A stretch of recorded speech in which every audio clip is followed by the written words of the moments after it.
देखो question number 4 है,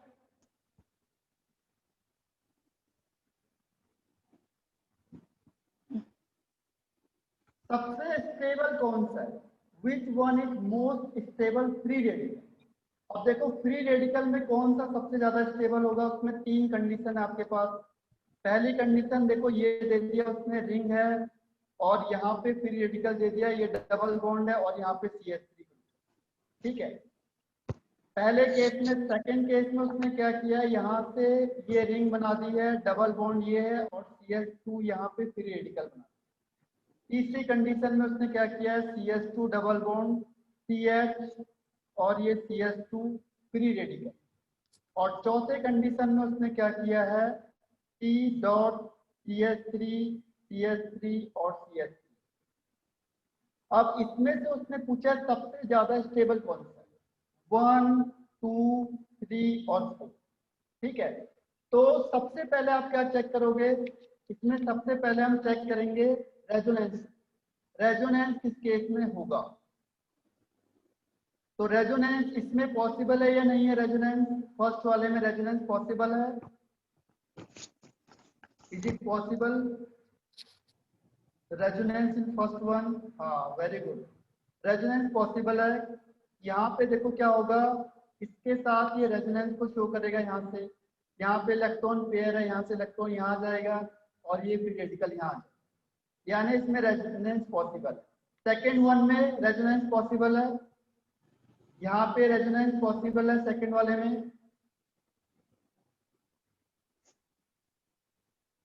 second वाले में रेजोनेंस पॉसिबल है कि नहीं है, नो वेरी गुड, इसमें रेजोनेंस पॉसिबल नहीं है।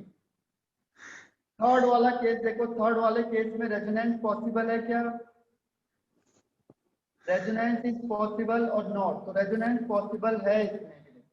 ये है डबल बॉन्ड, डबल बॉन्ड में कैसे रेजोनेंस होगा, यहाँ पे CH2 है, यहाँ पे इलेक्ट्रॉन पेयर है, E यहाँ पे क्या है फ्री रेडिकल, ये फ्री रेडिकल इधर जाएगा, ये इधर आएगा और यहाँ पे डॉट आ जाएगा, तो ये बन जाएगा CH2 free radical C double bond, यानी इसमें भी रेजोनेंस पॉसिबल। और फोर्थ वन में है रेजोनेंस या नहीं है, फोर्थ वन में रेजोनेंस पॉसिबल है या नहीं,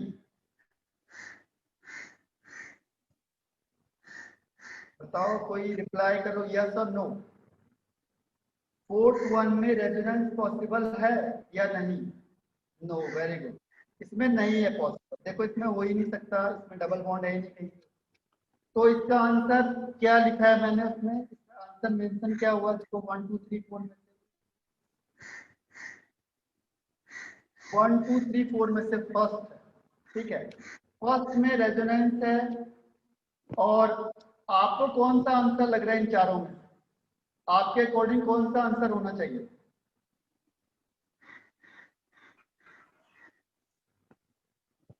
आपके अकॉर्डिंग कौन सा आंसर होना चाहिए इसमें से 1 2 3 4 में से,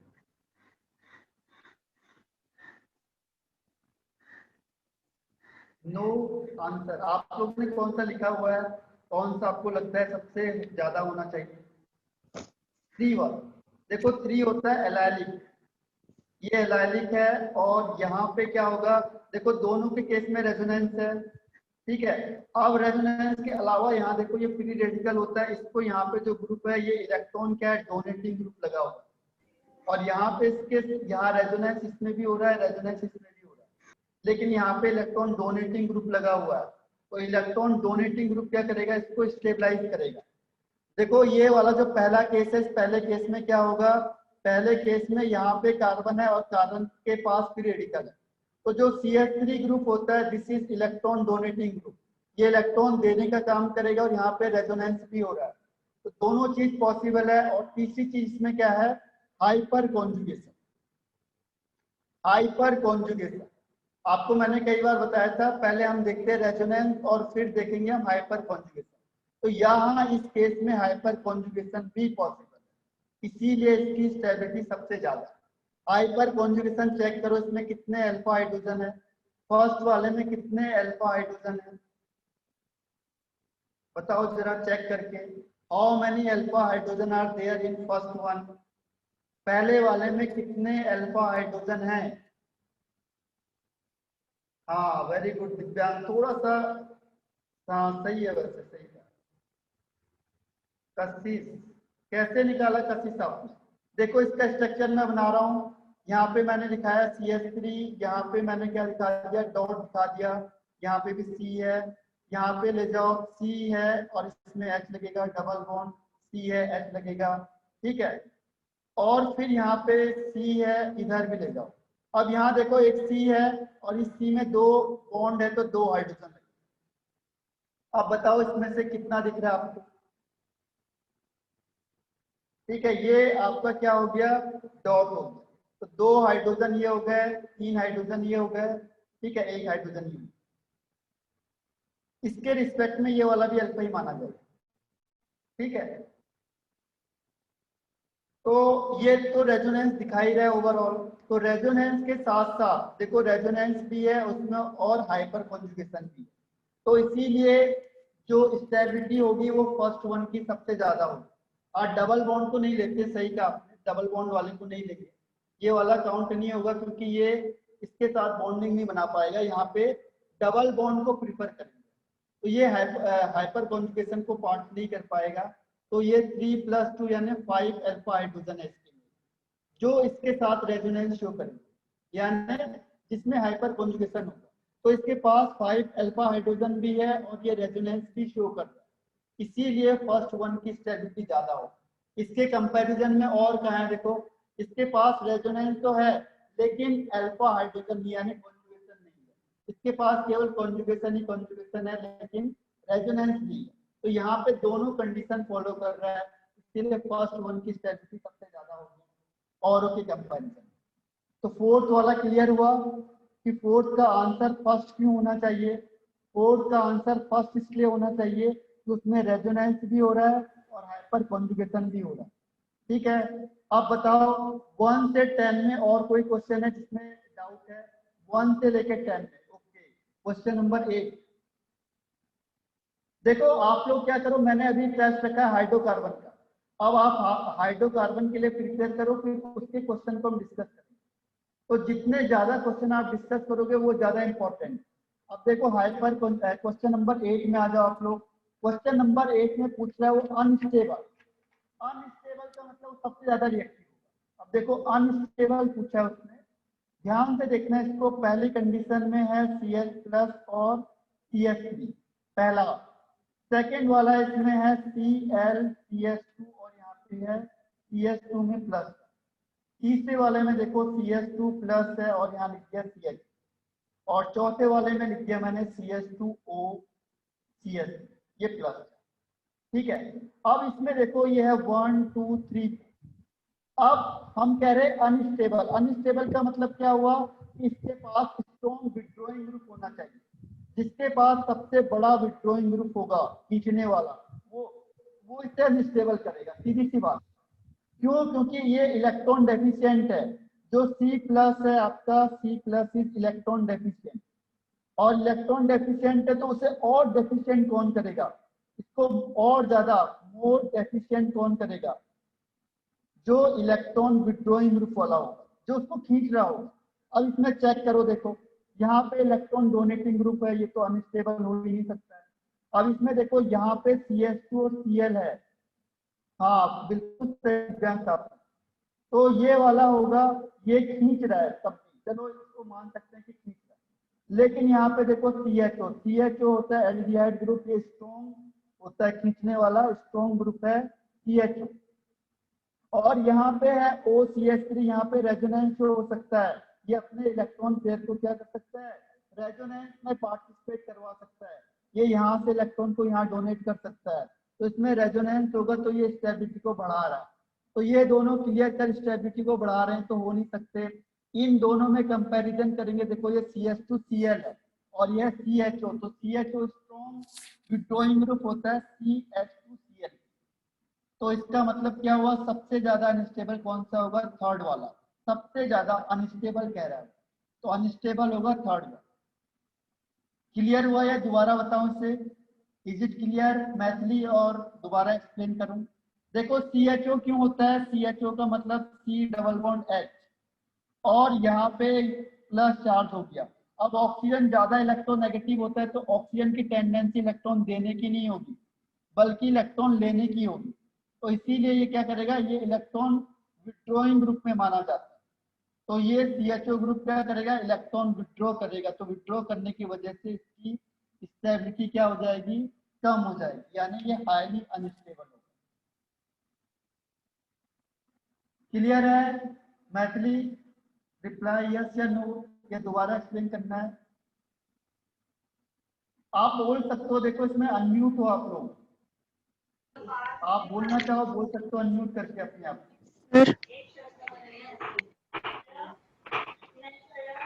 सर थर्ड में भी रिजोनेंस है ना, लेकिन हाँ बोलो।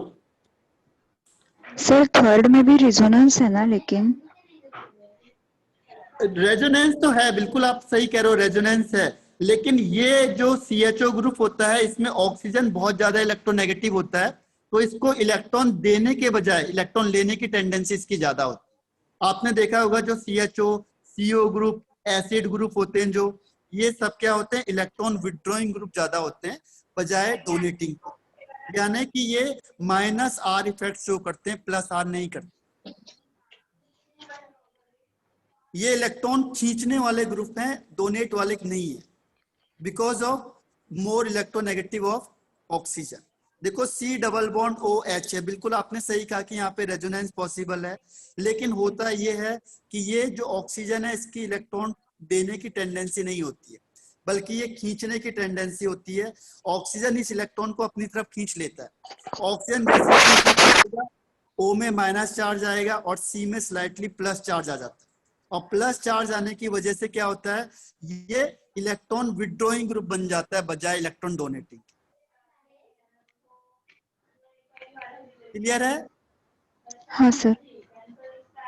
हाँ, तो ये ध्यान रखना, CHO जो भी CO वाले होंगे, जैसे CO और CHO या COOH, ये जितने भी ग्रुप होते हैं कार्बोनाइल वाले, ये खींचने वाले ग्रुप होते हैं, यानी ये मेटा डायरेक्टिंग होते हैं, इलेक्ट्रॉन को खींचने वाले ग्रुप होते हैं, इलेक्ट्रॉन विड्रॉइंग ग्रुप होते हैं, ये डोनेट नहीं करेंगे।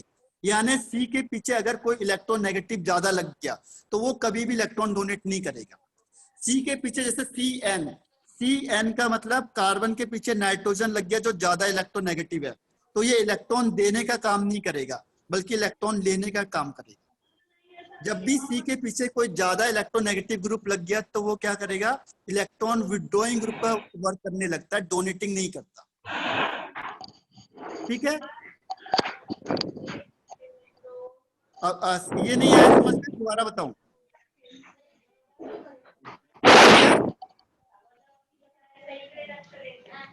लेकिन सर उनके वजह रेजोनेंस की स्टेबिलिटी तो आएगी ना?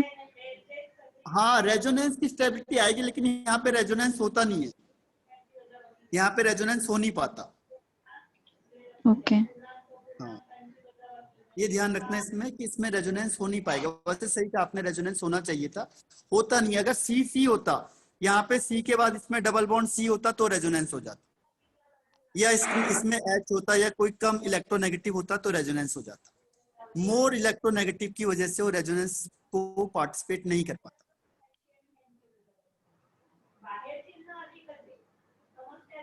अब बताओ और कौन सा क्वेश्चन है, क्वेश्चन नंबर 1 से 10 के बीच में और कोई क्वेश्चन? 1 से 10, 9th वाला, अच्छा 6 वाला बता दूं पहले। 6 देखो, क्वेश्चन नंबर 6 में देखो आपके पास क्या है, फिर आपको दे दिया माइनस चार्ज।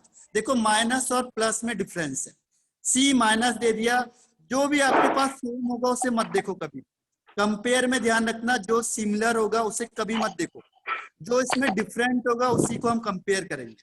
तो ये फर्स्ट हो गया, और ये हो गया सेकंड, ये हो गया इसमें थर्ड। देखो जो सिमिलर है उसको मैं देख नहीं रहा हूं बिल्कुल भी, इसमें डिफरेंस कहाँ पे, देखो डिफरेंस है ये वाला NO2 ग्रुप, और ये है आपके पास C माइनस, और यहाँ पे है OCH3 ग्रुप। अब देखो C माइनस का मतलब ये फुलफिल है, यानी इसमें देखो अगर कभी भी माइनस होगा तो इसमें अगर इलेक्ट्रॉन विड्रॉइंग ग्रुप होंगे तो ये इसको क्या करेंगे, स्टेबलाइज करेंगे। ध्यान रखना, माइनस का मतलब फुली फिल्ड है, तो जो भी क्या होगा विड्रॉइंग ग्रुप होगा वो इसे स्टेबलाइज करेगा, और जो डोनेटिंग ग्रुप होगा वो इसे क्या करेगा, डीस्टेबलाइज करेगा, डीस्टेबलाइज। अब इसमें से देखो सबसे स्ट्रॉन्ग विड्रॉइंग ग्रुप कौन सा है। अब आपके पास तीन ऑप्शन आ गए, देखो CH3 आ गया, दूसरा NO2 आ गया, और तीसरा OCH3 आ गया। तो OCH3 तो रेजोनेंस करेगा, इसमें प्लस R इफेक्ट शो कर सकता है, लेकिन ये तो इलेक्ट्रॉन यहां से डोनेट करेगा। और इस केस में इन तीनों में से, इन चारों में से सबसे ज्यादा इलेक्ट्रॉन विड्रॉइंग ग्रुप कौन सा होगा, बताओ। 1 2 3 और ये 4, इसमें से कौन सा होगा। हाँ वेरी गुड निहारिका, बिल्कुल सही है। देखो कंपेयर करना है आपने, तो कंपेयर में देखो जो डिफरेंट होगा। Very good Maithili.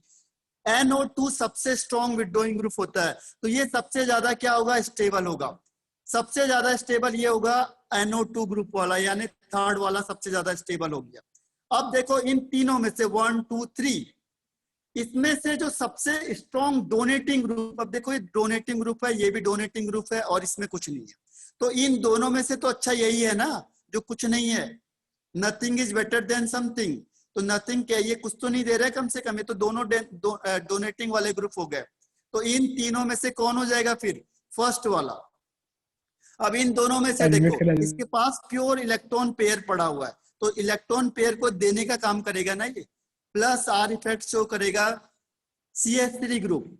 तो यहाँ पे इन दोनों में से बेटर कौन होगा, सेकेंड और थर्ड में, फोर्थ में से, सेकेंड और थर्ड फोर्थ में से ज्यादा स्टेबलाइज कौन करेगा। वेरी गुड निहारिका, सेकेंड करेगा, सीधी सी बात है, क्योंकि इसके पास प्योर इलेक्ट्रॉन पेयर है।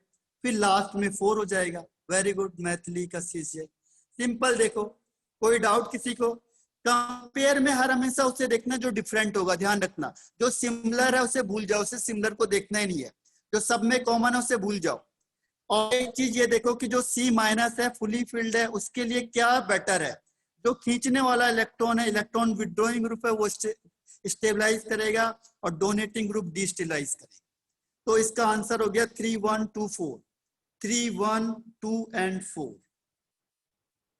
3 1 2 4 यानी 4 आंसर हो गया। ठीक है, वेरी गुड। और अब है क्वेश्चन नंबर 9। क्वेश्चन नंबर 9 में देखो, क्वेश्चन नंबर 9 है least likely act as a Lewis base. Lewis base, base का मतलब क्या होता है, देखो लेविस बेस कहता है लोन पेयर को, जो अपने लोन पेयर को प्रोवाइड करवाता है, जल्दी प्रोवाइड कर, सॉरी, जो अपने लोन पेयर को हाँ प्रोवाइड कराएगा, डोनेट कराएगा। ठीक है, तो जो जितनी जल्दी अपने इलेक्ट्रॉन पेयर को डोनेट करेगा, हाँ बिल्कुल सही कहा कशिश जैन आपने, BCl3 इसका राइट आंसर है। देखो बी इलेक्ट्रॉन डेफिशिएंट है, सीधी सी बात है। देखो इलेक्ट्रॉन डेफिशिएंट कौन सा हो गया, बोरोन हो गया।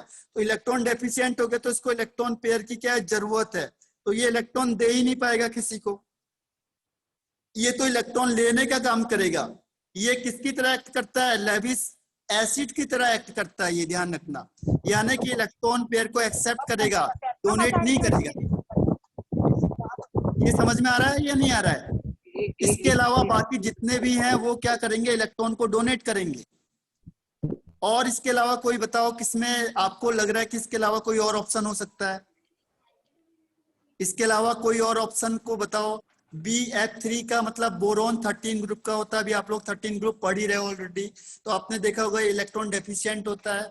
इलेक्ट्रॉन डेफिशिएंट होगा यानी ये लेविस एसिड का काम करता है, एसिड का काम करेगा, इसको इलेक्ट्रॉन पेयर चाहिए होता है, ये इलेक्ट्रॉन पेयर दूसरे से लेगा, तो इसीलिए ये सबसे क्या होगा, लीस्ट।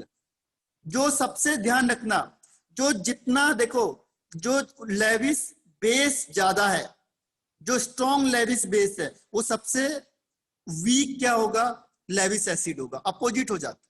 जो जितनी जल्दी इलेक्ट्रॉन को देगा ना, उतनी धीमे से इलेक्ट्रॉन को लेगा। तो अगर वो स्ट्रॉन्ग लेविस बेस है तो वीक लेविस एसिड होगा, और जो स्ट्रॉन्ग लेविस एसिड है वो वीक लेविस बेस होगा, वीक। एक दूसरे के अपोजिट होते हैं। जो जल्दी इलेक्ट्रॉन को डोनेट करेगा वो क्या करेगा, लेट में इलेक्ट्रॉन को लेगा। तो इसमें आंसर है BF3, यानी 9 का आंसर BF3। अब बताओ 1 से 10 में कोई और किसी को दिक्कत, 1 से 10 क्वेश्चन, किसी को दिक्कत? Question question number 10। 10। हाँ क्वेश्चन नंबर 10 में देखो, क्वेश्चन नंबर 10 में फिर उसने देखो अरेंजमेंट पूछा हुआ है। अरेंजमेंट और सी प्लस कहाँ इसमें मिसिंग है थोड़ा सा, इसमें क्वेश्चन थोड़े से आपको अलग से दिख रहे हैं। हाँ, यहाँ पे थोड़ी सी मिसिंग है क्वेश्चन। देखो क्वेश्चन नंबर सर 1 है, हाँ क्वेश्चन गलत हो गया, दिव्यांग सही कह रहा है। अगर आपको नहीं ऐसा केस होता है तो आप तुरंत बताओ कि क्वेश्चन कहीं पे गलत हो गया। देखो यहाँ पे फिर भी मैं आपको एक्सप्लेन कर देता हूँ, जो इसमें दिया है उसके बेस पे भी, उसके बेस पे आंसर क्या होना चाहिए। देखो ये सर फर्स्ट वन, हाँ फर्स्ट एंड फोर्थ ऑप्शन है ना, उसमें सिर्फ लास्ट में 1 और 2 में जो डिफरेंस है ना, हाँ उसमें फोर्थ ऑप्शन आएगा ना कि 2 is more stable then 1। Sorry हाँ 3, देखो प्लस नहीं नहीं, चार्ज का 1 इज मोर स्टेबल देन 2, सो 2 पहले आएगा ना। नहीं, हाँ हाँ सही कह रहे हो बिल्कुल, इसमें लगेगा हाँ हाइपर कॉन्जुगेशन। हाँ, यहाँ तो पे देखो फोर्थ ऑप्शन चक्राने है। वाला, हाँ इसमें देखो उसने चकरा दिया आपको, ये CS3 है एक्चुअल में, CS3 का होल थ्राइस है, और ये दे दिया उसने CS3 CS3 C2H5 दे दिया, यानी CS2 CS3। ये देखो आपको कंफ्यूज कर देते हैं वो लोग। अब इसमें हाइपर कॉन्जुगेशन, इन दोनों में कंपेयर कर दो, बाकी तो सारा क्लियर है। देखो इन दोनों में देखो हाइपर कॉन्जुगेशन किस में ज्यादा होगा, बताओ फर्स्ट और सेकंड में से? सेकंड में। हाँ किसमें? सेकंड में। हाँ सेकंड में होगा। सेकंड में 3 अल्फा हाइड्रो, सॉरी 3 और 3 6 और 3 9, 9 सर अल्फा हाइड्रो क्वेश्चन में 6 है सिर्फ। है। सेकंड ऑप्शन में क्वेश्चन में 6 है। हाँ उसमें 6 है, चलो ये मिस्टेक कर दी इसने, एक्चुअल में क्या हुआ मिस प्रिंट हो गया है बिल्कुल ही, तो इसमें 6 है, चलो ये हटा देते हैं। तो यहाँ पे देखो, तो इसका मतलब अगर आपको वैलेंसी पूरी करनी है और कहीं पे मिसिंग है, इसका मतलब क्वेश्चन कहीं ना कहीं पे गलत चला गया। यहाँ पे या तो इसमें हाइड्रोजन लगा होगा या कोई ग्रुप लगा होगा, ठीक है। तो इसको आपको देखना है कि कहाँ पे क्वेश्चन गलत हो गया, आपको तुरंत रिपोर्ट करनी है क्वेश्चन गलत हो चुका है। ऐसे में आपको क्या होता है, बोनस मार्क्स मिल जाता है कि आपको कॉन्फिडेंस है कि ये चीज गलत है। अब देखो अगर ये है तो इसमें 6 अल्फा हाइड्रोजन हो गए, और फर्स्ट वाले में कितने अल्फा हाइड्रोजन है? फर्स्ट वाले में कितने अल्फा हाइड्रोजन है? 8 है। 8 है, 3 3 6 और 2 8। तो ये फर्स्ट वाला ज्यादा स्टेबल हो गया सेकंड वाले से, ठीक है। तो आपने अल्फा हाइड्रोजन देखना है सब में, देखो अल्फा हाइड्रोजन क्लियर हो जाएगा तो वहां से आपको आंसर मिल जाएगा। इसमें एक्चुअल में थोड़ा सा क्वेश्चन मिसप्रिंट हो गया ये, तो इसकी वजह से ये आ गया। नेक्स्ट टाइम से ऐसा नहीं होगा, ये बाय चांस स्क्वायर का दिक्कत आ गई। तो आप अल्फा हाइड्रोजन को चेक करके बता सकते हो कि कौन सा अरेंजमेंट होगा। क्लियर है ये क्वेश्चन नंबर 10? क्वेश्चन थोड़ा मिस्टेक था। हाँ अब बताओ क्वेश्चन, निरंजन क्या कह रहे हो आप, फिर से बताना। क्वेश्चन 1 से 10 तक में किसी को कोई दिक्कत है तो उससे पूछो मुझे, 1 से 10 पहले, और कोई दिक्कत किसी को आगे बढ़ जाए। चलो अब 11 से 20 तक, 11 से 20 तक में कोई प्रॉब्लम? देखो 11 से 20 क्वेश्चन तक, 12 क्वेश्चन, ओके 12 में देखते हैं। देखो 12 जो क्वेश्चन है इसमें पूछा है आपको, फिर करेक्ट एसिडिक स्ट्रेंथ, ध्यान रखना एसिडिक स्ट्रेंथ में क्या होगा, कशिश इसके बाद में आपका आंसर बताता हूँ। एसिडिक स्ट्रेंथ का सबसे मेन फंडा क्या है? कभी भी बहुत सारे क्वेश्चन देखो एसिडिक स्ट्रेंथ के आते हैं, बहुत सारे क्वेश्चन आपके जो नीट में है, नीट में दुनिया भर के क्वेश्चन जो आते हैं वो एसिडिक स्ट्रेंथ के पूछे जाते हैं।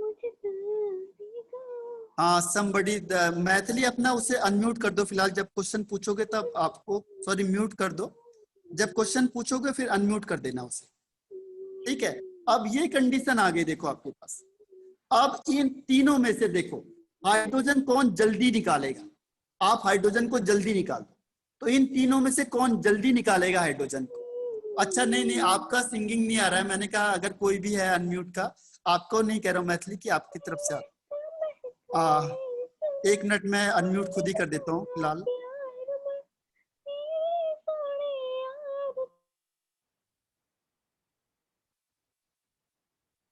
आप देखो इन तीनों में से एसिडिक स्ट्रेंथ का मतलब H+ कौन जल्दी निकालेगा, तो कौन जल्दी निकालेगा? जहां पे विड्रॉइंग ग्रुप स्ट्रॉन्ग लगे होंगे, सीधी सी बात है।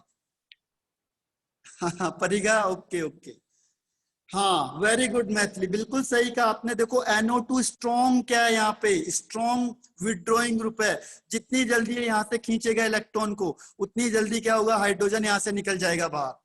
तो NO2 सीधा सा कॉन्सेप्ट एसिड का, H+ को बाहर निकालो, ठीक है। अब आपने H+ को बाहर निकाल दिया, बिल्कुल सही। अब 2 सबसे ज्यादा हो गया। अब इन दोनों में से बताओ, यही तो ट्रिक क्वेश्चन है, ये पूछा हुआ क्वेश्चन है आपका। निहारिका, कशिश जैन, हाँ निरंजन। देखो यहाँ पे आप लोग कंफ्यूज हो गए। एक चीज का ध्यान रखना, जो OCH3 ग्रुप होता है, ये विदिन 10 मिनट में हो जाएगा।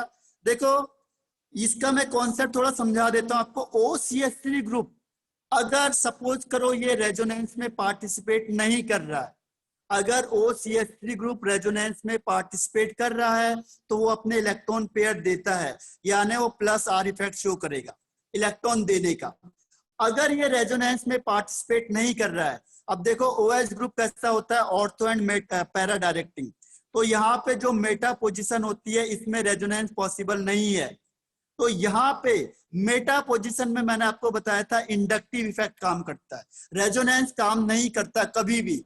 अगर जो group ortho and para directing होता है, वहां पे जो कोई ग्रुप लगा हुआ है, एक मिनट, हाँ फिर से मैं अनम्यूट कर देता हूं।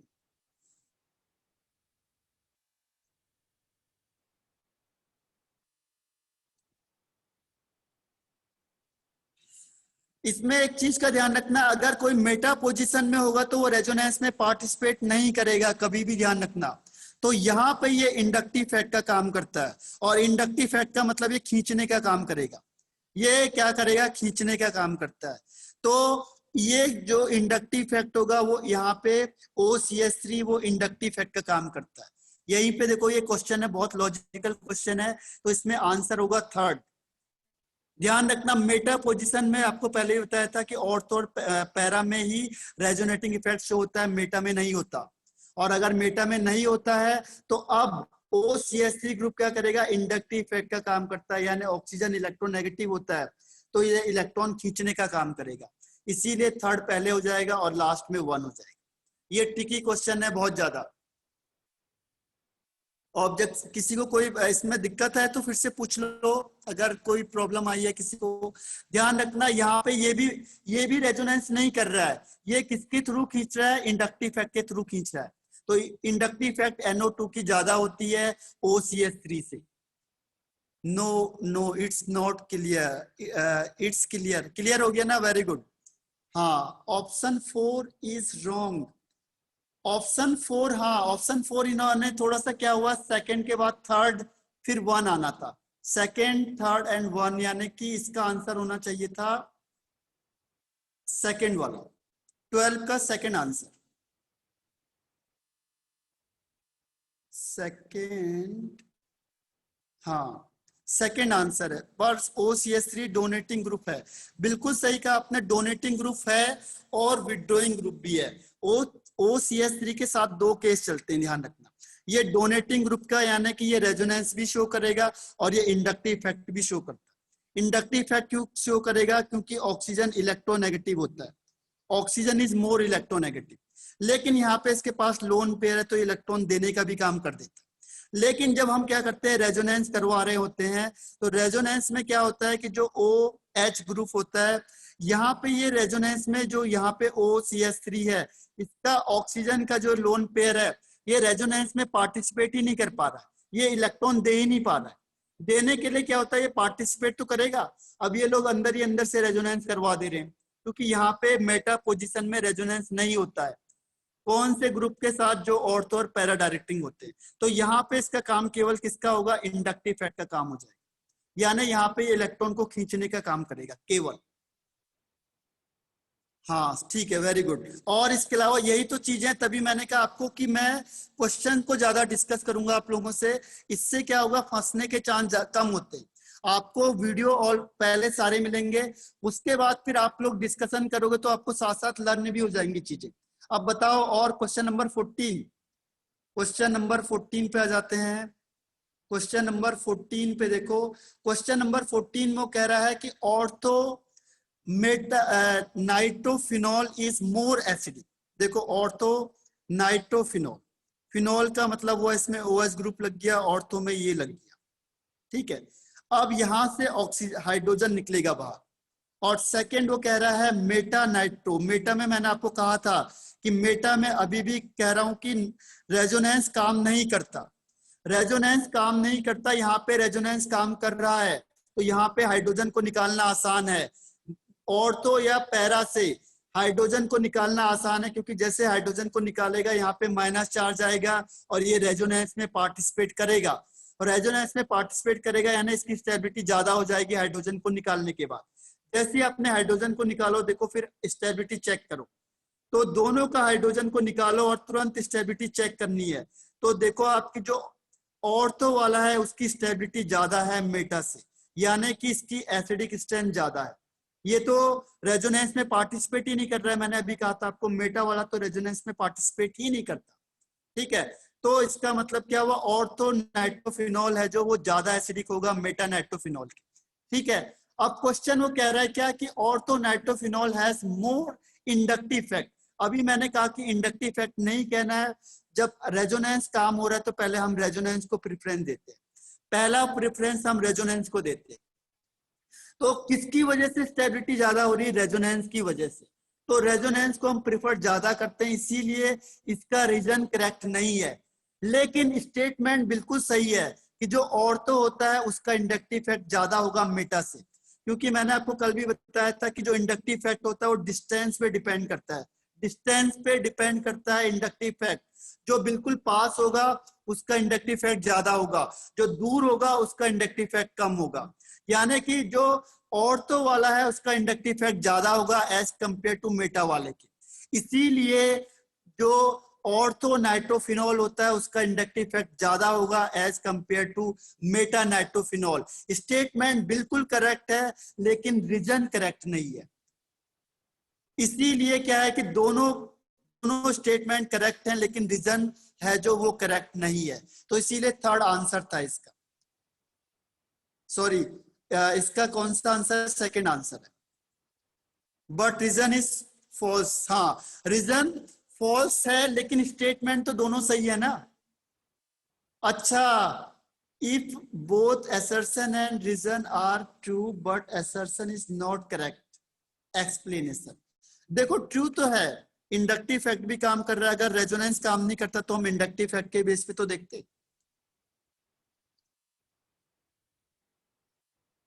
ठीक है। तो इसीलिए दोनों के दोनों स्टेटमेंट सही हैं, तो इसका आंसर सेकंड होगा। रीजन, असर्शन और रीजन दोनों करेक्ट माने जाते हैं, क्योंकि जो रीजन दिया है रेजोनेंस के बाद इंडक्टिव इफेक्ट ही देखते हैं हम लोग, तो और इंडक्टिव इफेक्ट का जो स्टेटमेंट है वो बिल्कुल सही है, इसीलिए इसका आंसर सेकंड है, थर्ड नहीं होगा। थर्ड में तो कह रहा है कि असर्शन ट्रू है लेकिन रीजन फॉल है, रीजन फॉल है लेकिन रीजन का स्टेटमेंट बिल्कुल सही है, तो उसको हम सेकंड में जाएंगे, ठीक है। कशिश, इज इट क्लियर और नॉट? अगर रीजन सही होंगे तो हम सेकंड में जाएंगे। और बोलो इसके आगे 11 से 20 में एक बार और, अच्छा एक बार और बता देते, फिर 13 क्वेश्चन में आते हैं हम लोग। देखो यही होता है, जितने बार आप क्वेश्चन आंसर को करोगे, क्वेश्चन आंसर से आपके कॉन्सेप्ट ज्यादा क्लियर होते हैं। मैं आपको हर बार यही कह रहा हूँ कि क्वेश्चन आंसर से आपके ज्यादा क्लियर होंगे, इसीलिए मैं आपको ऑफलाइन डालता हूँ कि ऑफलाइन से हम जल्दी कोर्स करेंगे और आप लोग लिख भी दोगे सब कुछ। उसके बाद जैसे ही हम इसके डिस्कशन में आएंगे तो आपको ये लर्न भी हो जाएगा साथ साथ, कि जब आप उसके टेक्निकल पॉइंट को देखो कहाँ पे दिक्कत आ रही है, उस टेक्निकल पॉइंट को हमने डिस्कस करना है। तो क्वेश्चन ज्यादा से ज्यादा करो, पर डे आपको मैं 100 क्वेश्चन या 50 क्वेश्चन दूंगा और उसे सॉल्व करे, तो क्या होगा, ऑटोमेटिकली आपको लर्न हो जाएगी सारी चीजें। देखो ये 1 मिनट में ऑफ होने वाला है, आपको रिज्वाइन करना है फिर मैं दोनों क्वेश्चन आपको डिस्कस करता हूँ। फिर से रिज्वाइन होना है क्योंकि ऑफ होने वाला है ये।